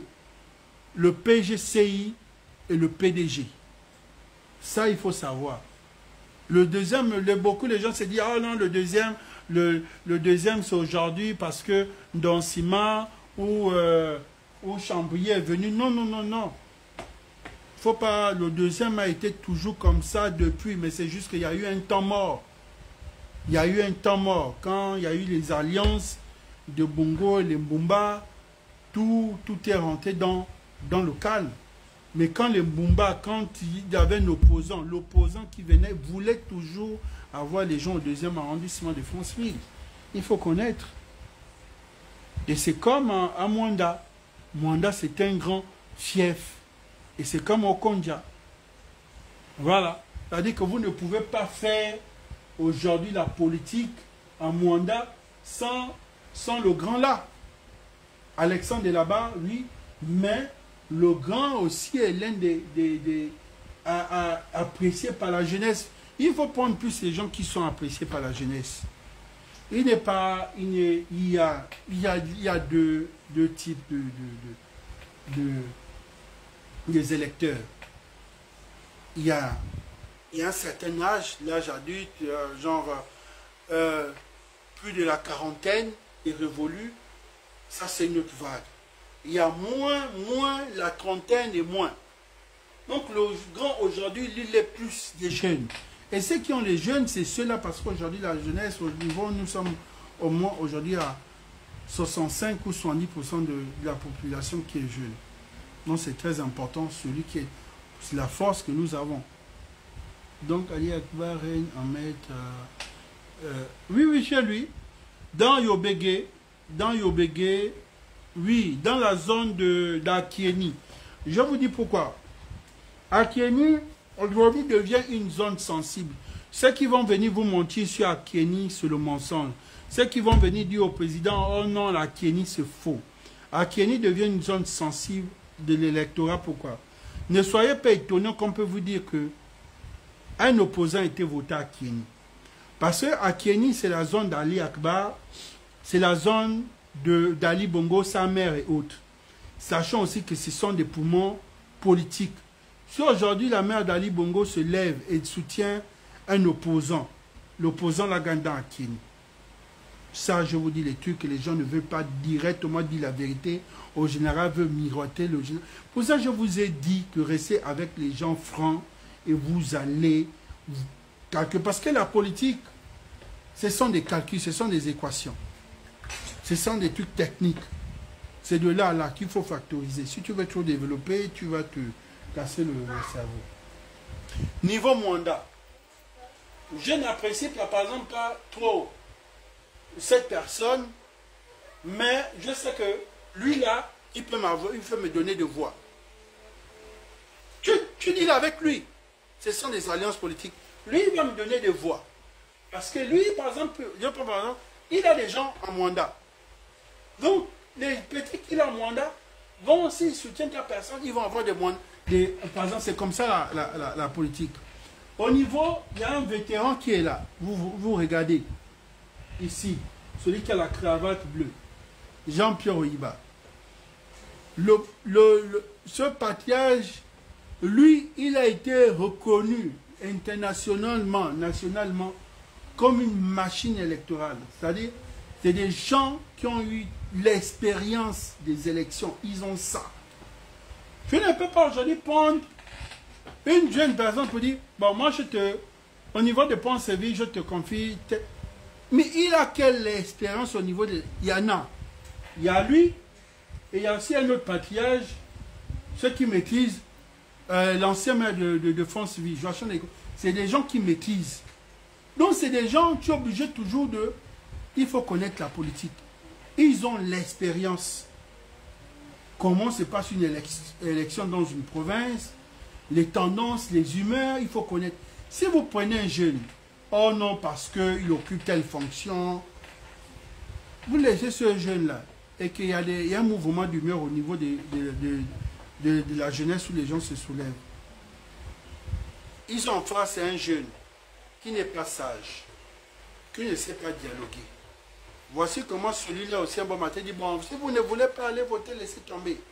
Voici comment un bon matin, personne ne vote, personne se dit. C'est là où ces patriarches-là, ils vont vous calmer, calmez-vous. Ils vont vous amener à la raison, que c'est d'abord un devoir citoyen. Ils vont vous amener à la raison. Pour ce temps, on ne confie pas. Il y a des gens que vous confiez dans les coordinations. Il y a des gens que vous confiez au niveau de la jeunesse. Mais ce qui concerne l'électorat, on ne confie pas ça aux jeunes. On confie ça aux vieilles personnes. Parce que l'élection est d'abord spirituelle. C'est ça là. Imagine si les gens des bureaux de vote sont en train de se bastonner ou les gens de coordination sont en train de se clasher. Vous faites comment? C'est là il faut avoir des sages. Parce que c'est l'élection spirituelle. L'ennemi là-bas peut confondre les gens et entre vous, vous êtes en train de vous... Il faut, pour ça, vous entendez le conseil de sages. Pour ça, vous voyez qu'à Omar Bongo, cette période, on voyait tous les sages, ils les envoyaient tous dans les provinces. Ils disaient, allez regarder, allez rester derrière les jeunes. Il avait confiance aux jeunes. Quand il y avait un bruit quelque part, le patriarche arrivait notamment dans son véhicule et il venait calmer les gens. Après, il repartait. C'était comme ça. Aujourd'hui, il n'y a plus ce système-là. Pour ça, vous voyez, comme vous dites, le taux d'abstention, le taux de ceci, le taux de cela, le taux... C'est très dangereux. Mandat, c'est pas facile. Au Kondia, comme je vous ai dit, voilà. Billy Bizet a déjà créé la psychose. On a déjà, comme je vous ai dit, Billy Bizet a déjà créé son game. Il s'est rendu plus fort. Il s'est rendu plus fort à cause de nous-mêmes. Rattrapons le tir. Surveillons le PDG comme je vous ai dit. Matin, midi et soir, surveillons le PDG. Le reste, on s'en fout. Et je vous le dis, c'est en vérité. Si vous ne surveillez pas le PDG et qu'il fasse un triangle, on est mort. Si un candidat PDG se positionne, un Billy Bizet se positionne, un Akbar soutient, attention, vous allez, parfois, Ali Akbar que vous voyez, il est négligent parce qu'on se dit, lui, politiquement, dans sa province, il ne pèse pas. Mais est-ce que vous avez fait des enquêtes et de savoir il y a combien de patriarches derrière Akbar? On ne sait pas. Nous ne savons pas. Vous négligez. Vous ne négligez pas.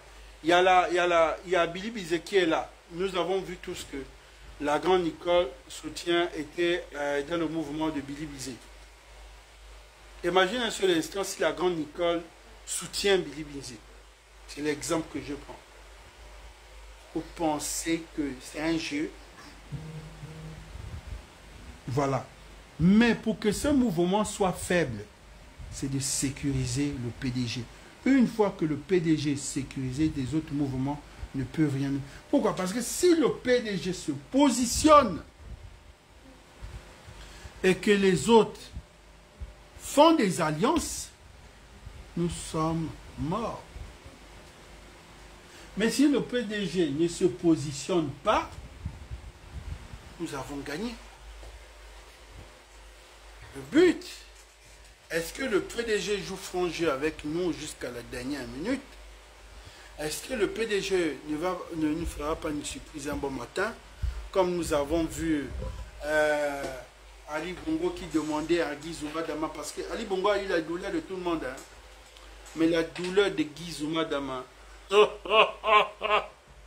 Non, Ali Bongo peut pardonner tout le monde, mais il ne pourrait jamais pardonner Guy Zuma.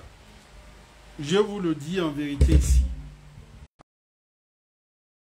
Ali Bongo ne pourrait pas pardonner Guy Zuma. Pourquoi? Je vous explique.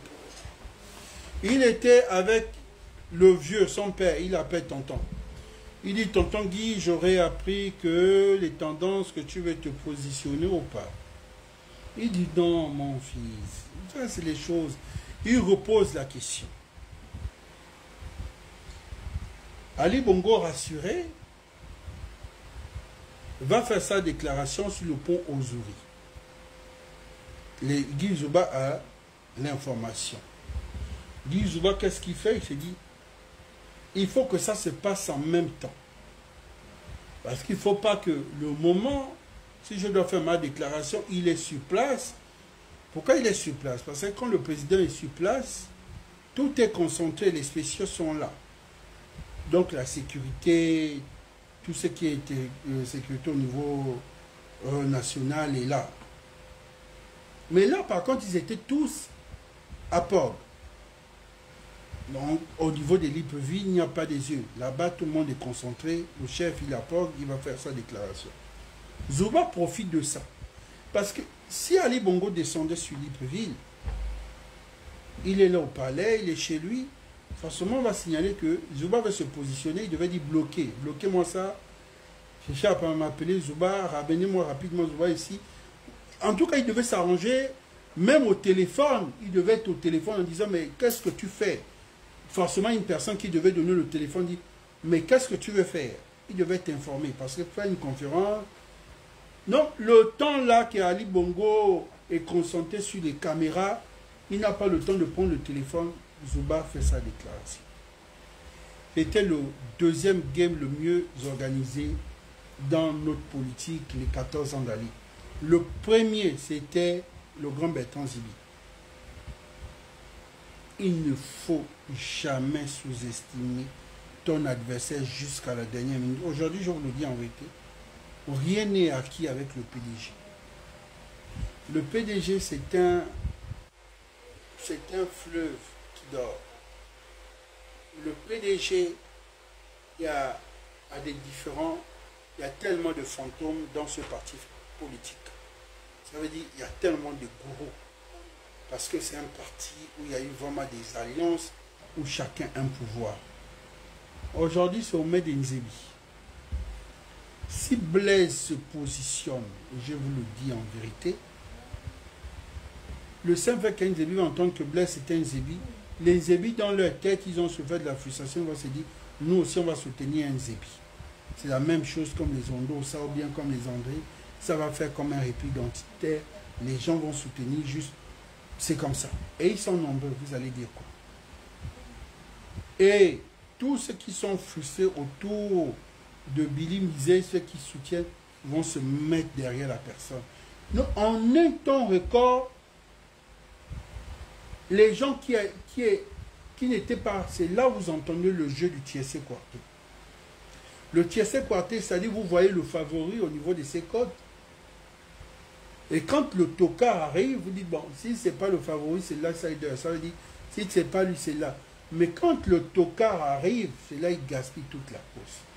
Prenez le PDG comme le tocard de cette course.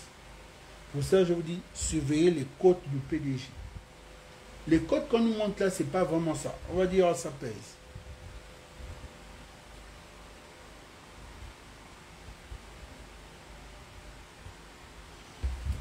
Non.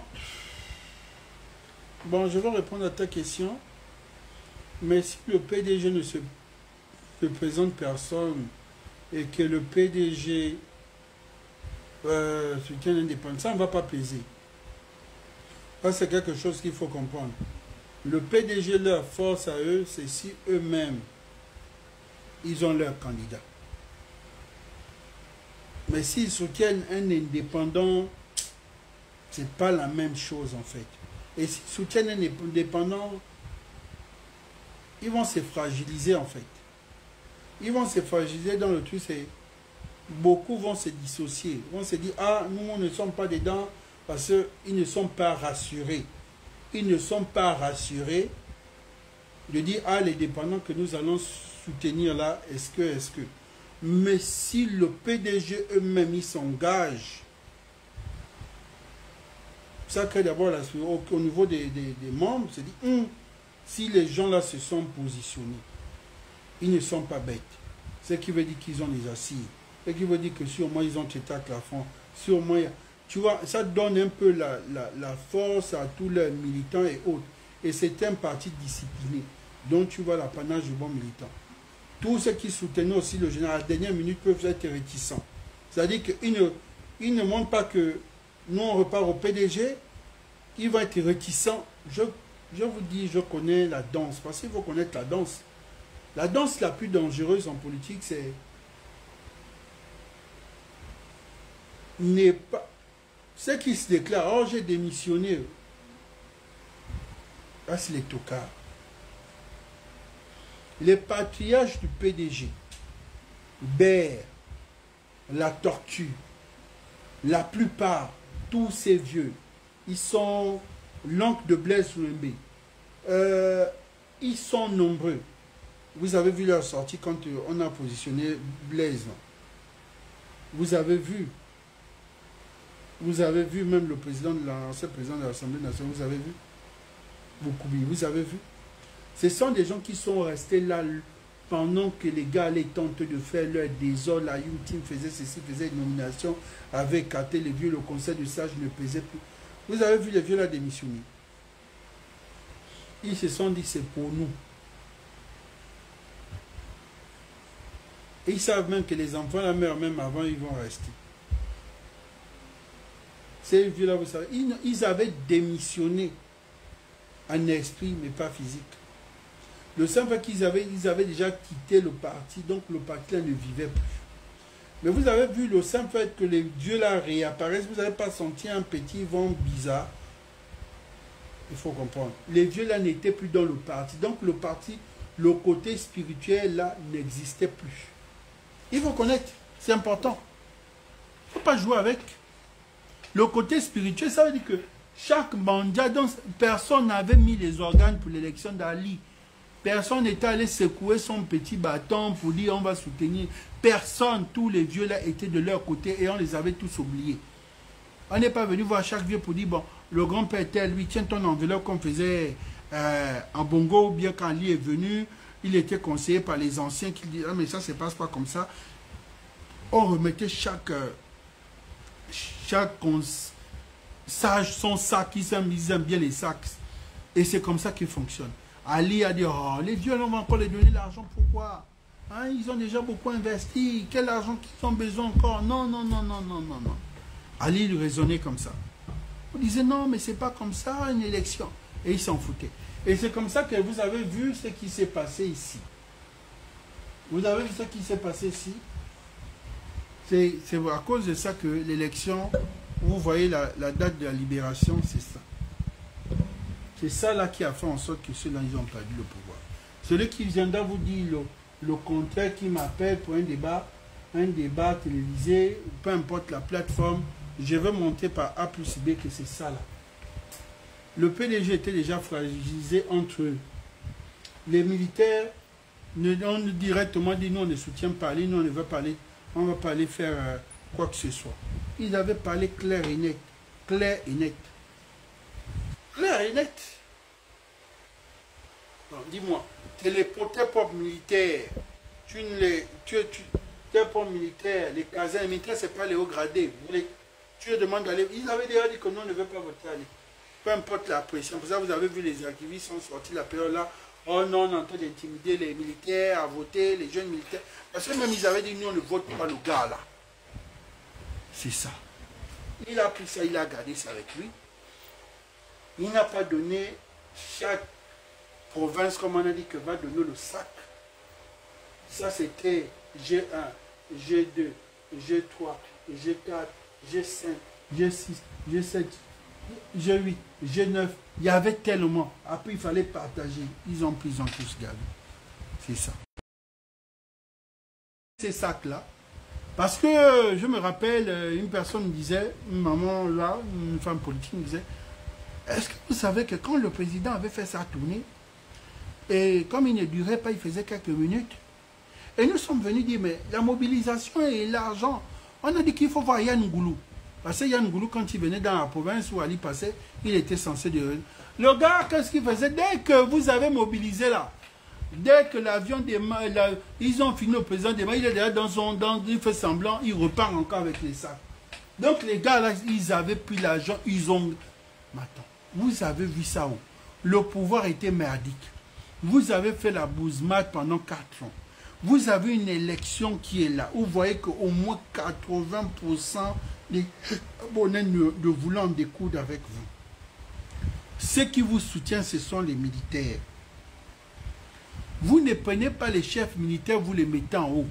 Vous ne prenez pas un sac pour dire, bon, quels sont tous les corps habillés? Toi, tiens, ils n'ont pas fait ça. Et vous les appelez en disant, allez nous sécuriser la ville et on proclame l'élection. Et pendant ce temps, Noureddin a déjà pris son champagne avec ses éléments, Steve, les autres, en train de... Donc ils sont déjà prêts, ils ont claqué le champagne, ils attendent là. Et chacun avait déjà partagé son poste. Donc, ils avaient déjà partagé le poste, ils avaient déjà fait leur liste. De qui se foutant. Ne sachant pas que parmi eux, il y avait déjà les taupes. Et ces taupes-là, c'est ce que vous avez vu pendant la transition, qui n'ont pas été arrêtés. Et vous posez la question, pourquoi ils sont autour du président, d'autres sont encore ministres, d'autres on les a nommés ministres. Parce que ces gens, ça a donné les informations que moi, là-bas, on m'a déjà nommé tel. Donc, il faut comprendre, il faut connaître vraiment ce qui est nécessaire. C'est ça. C'est ça là. C'est ça là le nerf de la guerre, une élection. Si un président joue aux avares avec ça, il est foutu. Tout ce que vous voyez là, c'est le bruit. Tous ceux qui font le bruit là, non, oh, moi c'est le mensonge. Et comme le père Manganga, dès que vous avez déjà envoyé un sac, c'est fini. Demain, il va trouver une excuse, il va dire aux autres, bon, écoute, Billy, je me sens pas bien, je m'avais fait mon check-up en France. Là, je sens... Et il part là-bas, il fait les 2 semaines d'élection. Et voilà, c'est ça. C'est ça. C'est ça le nerf de la guerre. C'est ça le nerf de la guerre. C'est ça le nerf de la guerre. Je vous dis et je vous répète, c'est ça le nerf de la guerre. Quelqu'un d'autre ne vous dira ni plus ni plus. C'est ça le nerf de la guerre. Et dans une période sensible que nous allons dans 2 mois, il ne faut pas blaguer avec ça. Là, vous voyez, d'autres sont dans les intimidations, d'autres font les opposants sont en train de chauffer la transition, chauffer la transition, chauffer la transition. C'est à cause de ça. Ils veulent ça, ils veulent le pognon là. C'est tout, ni plus ni moins. Les tu y allais là, tu ne dois pas. Bon, c'est un peu ça. Pour ça, j'ai décidé de faire ce live un peu assez tard. Vous savez déjà avec les coupures là, c'est fort. À Kanda, on enregistre 3 coupures au jour. Là, le programme a été changé. Nous sommes redescendus à 2. Et c'est comme ça. Nous avons en après-midi, bien après-midi, jusqu'à 17 h on remet. Donc, en après-midi, nous avons 2 heures de coupure. Et en soirée, vers... ils peuvent nous couper à 22 h. Ils peuvent nous couper à 23 h. Mais c'est dangereux quand vous coupez à 23 h comme ça. Ça revient dans les 2 h, 3 h. Donc là, je suis là en mode groupe électrogène. Vous vous rendez compte? Parce qu'on avait lancé le live était coupé et je suis obligé de lancer le groupe en fait. C'est un peu ça. Là, vous avez vu que cette période-là, tous ceux qui sont Bengla sont embêtés. Parce que les gens sont au Gabon. les gens qui suivent l'actualité sont au Gabon. Donc, si vous êtes au Gabon, que la population est dans le noir, et ils font le live comment? Mais tiens, c'est un peu ça. C'est pour ça que je disais que les plateformes TikTok ne sont pas des bonnes plateformes. Parce que ce sont des plateformes où, comme je disais, ces plateformes-là, ça ne laisse pas les lives comme Facebook. Et pourquoi j'avais décidé de revenir ici, d'abandonner cette plateforme là-bas. Alors, si vous faites un live d'1 heure, après les 1 heure, il n'y a rien. Sauf s'il y a une capsule. Mais là, par contre, tous ceux qui sont dans le noir, à partir de 5 h, 6 h du matin, ils vont commencer à suivre le live, ils vont commencer à répondre, ils vont laisser les commentaires. Et voilà. Mais si c'était sur la plateforme TikTok, il n'y a rien en fait. Là, j'ai décidé de revenir sur cette plateforme depuis septembre 2023. Voilà, ce sont les raisons en fait. Et quand je faisais de l'analyse, vous savez que il y a la plateforme YouTube aussi où beaucoup des comptes partagent des lives là-bas aussi, surtout pour eux aussi. Après, j'ai l'impression que c'est comme si j'étais un artiste sur YouTube. Dès que tu tapes seulement là-bas, tous les lives sont là-bas déjà. Mais moi, je ne gagne rien dans ça. Donc, je souhaiterais aussi moi-même personnellement créer une chaîne TV sur YouTube. Comment moi-même, le propriétaire, je n'ai aucune chaîne sur cette plateforme. Mais il y a plus de 46. Donc ça veut dire que quelqu'un peut faire un album avec mes lives. Oui, quelqu'un peut faire une série, c'est-à-dire que tu peux faire une série de l'analyse politique du début jusqu'à la fin avec mes lives. Moi-même, le propriétaire, je suis là. Rien. Il faut savoir donner un pourcentage. Je suis quand même l'auteur, en fait. Il faut savoir. Il faut savoir, même dans un film, le réalisateur a un pourcentage, les acteurs ont un pourcentage dans la vie. Vous prenez plus de 45 lives, vous partagez ça en plateforme sur plateforme. C'est pas grave, c'est important. Demain, la petite génération va en bénéficier de ça. Et puis c'est pas grave. Merci, nous avons terminé le live.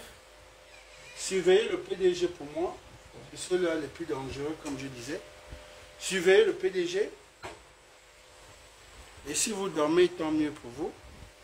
Surveillez le PDG. Je répète encore, surveillez le PDG. J'insiste encore, surveillez le PDG. Rien n'est acquis. Nous avons encore rien gagné. Surveillons le PDG, je vous en prie. S'il vous plaît, surveillons le PDG. Ne négligeons pas, ne pensons pas que tout est déjà bon. Je vais vous montrer un petit bonus. Voici le gagnant de la transition. Voici le grand gagnant de la transition que nous n'avons pas vu venir. Voici le grand gagnant de la transition. Donc, il n'était pas, ses côtes au début, n'étant pas vu au début comme qui devait être un favori, à la fin, qui a été mis dans les cases de Toka. Et donc, personne n'a misé pour lui. Et c'est comme ça. À la fin de la course, il apparaît avec le poste le plus juteux, énergie, et on rajoute encore comme porte-parole. Imaginez les honneurs et autres. Le gars tombe.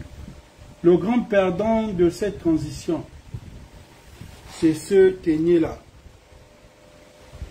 J'ai vraiment mal, celui le grand perdant de la transition.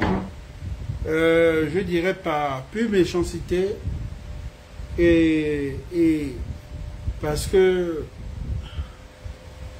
je me dis par pure méchanceté, je dirais, quand je ne sais pas, il y a des gens personnellement, ça peut être mystique, les ennemis mystiques. Mais je n'arrive pas à comprendre que dans cette transition,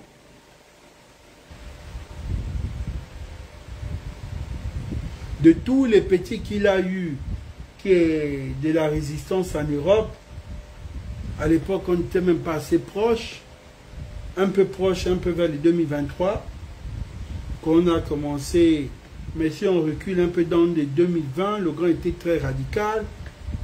Il ne nous kiffait pas. Et j'ai quitté à peine le PDG vers les 2019, j'ai quitté le PDG.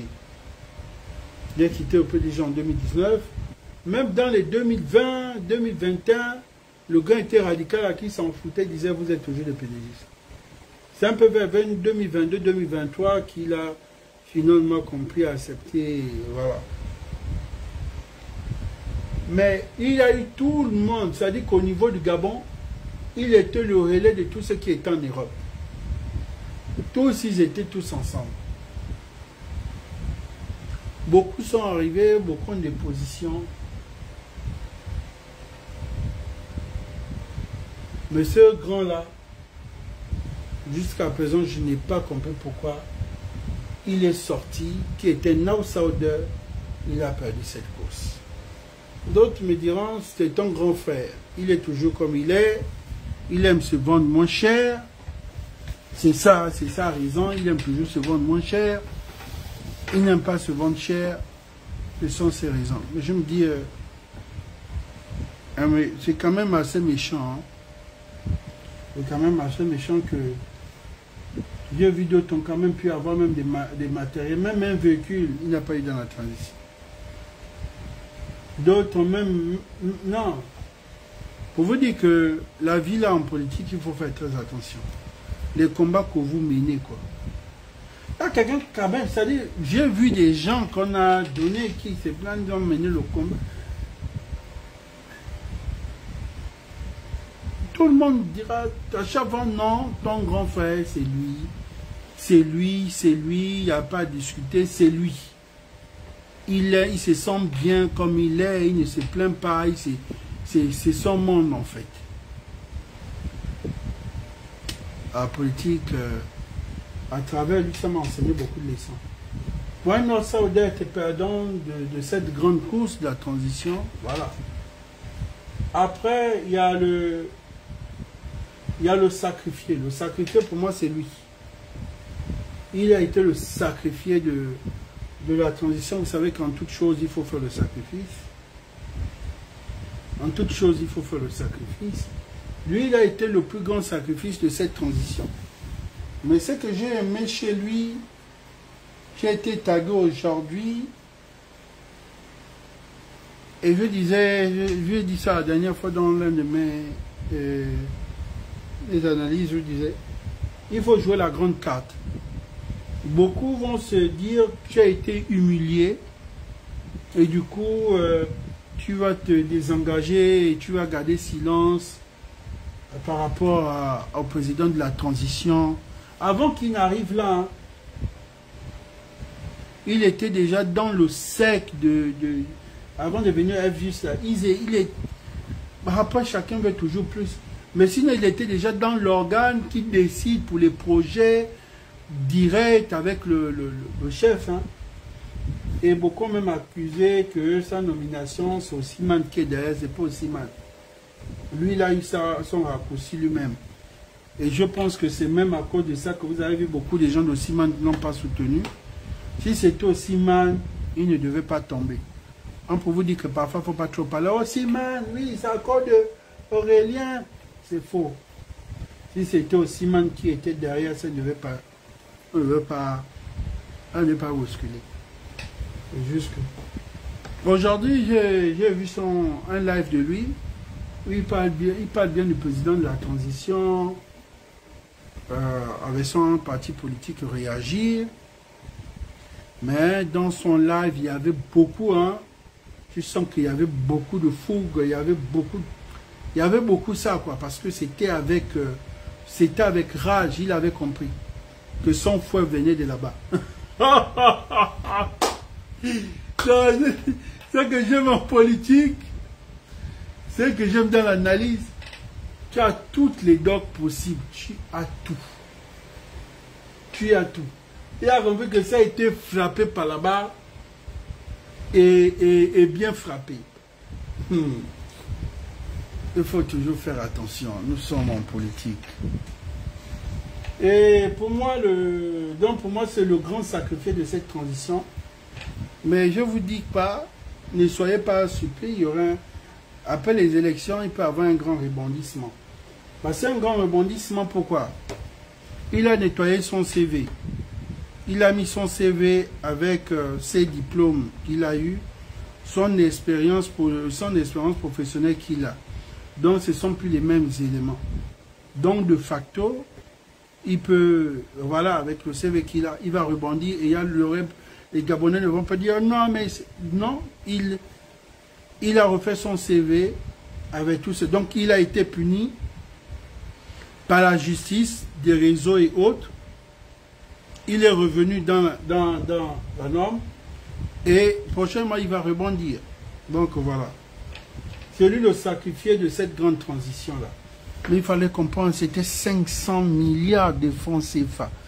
Il devait gérer 500 milliards de francs CFA. Oh non, non, non, en fait, ce qui me fait trop mal, c'est son regard. Regardez un peu son regard.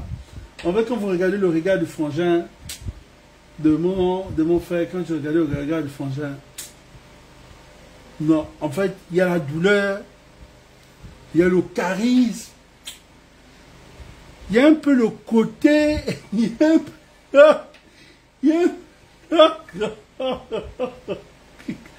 y a un peu le côté sourire. Quand on attrape le gamer, quoi. Il y a ce petit côté sourire, mais il y a le... Non, moi j'appelle ça le plus faux. Le plus faux.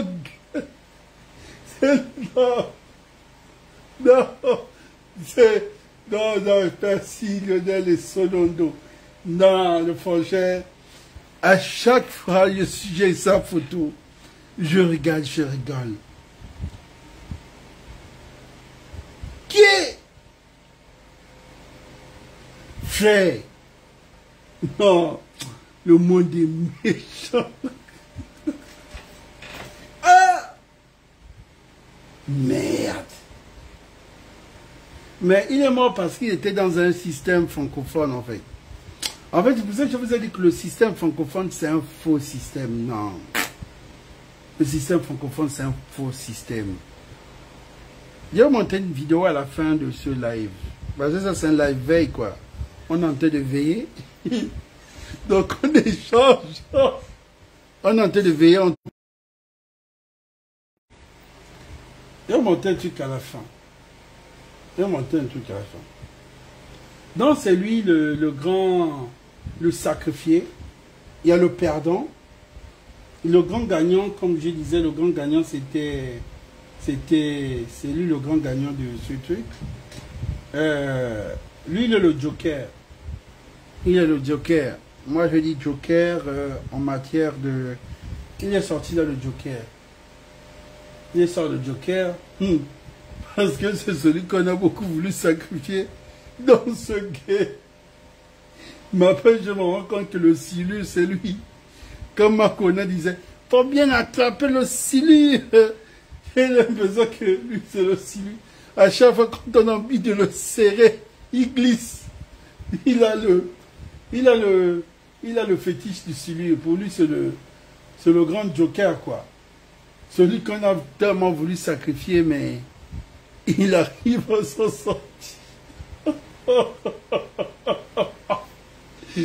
Non, il me regarde là, vous dit que les gens là peuvent me voir mort, mais c'est impossible. Ouais, c'est le joker, c'est le joker. C'est le joker. C'est compliqué le game. Mais c'est amusant quand même, c'est amusant. J'appelle ça amusant, c'est quand même amusant. Quand je vois un peu tout ce qui se passe. Bon, la dernière image, c'est ça, l'image de fin. Vous voyez ici, vous n'avez pas compris. Regardez cette image-là. Vous voyez cette image? Ça, c'est très dangereux. Si c'est auto-reverse. Ça peut être du côté de l'adversaire, ça peut être de notre côté aussi. Du côté de l'adversaire, je vais dire le triangle de Mogabo. C'est-à-dire Billy Bizet, Blaise Wembe, Akbar, parce que tous, ils ont un truc en commun, c'est le Mogabo. De l'autre côté, le côté face, parce qu'on était du côté pile, c'est la transition, ici c'est Osiman, ici c'est Tchoumou, il est le parrain de deux associations. C'est ce que je peux dire. Il est le parrain, il est le président d'honneur de deux associations. Donc vous comprenez que côté paternel, côté maternel qui sécurise, lui-même il est au milieu. Bon, sur ce, je termine mon live là. Je vous laisse. Merci.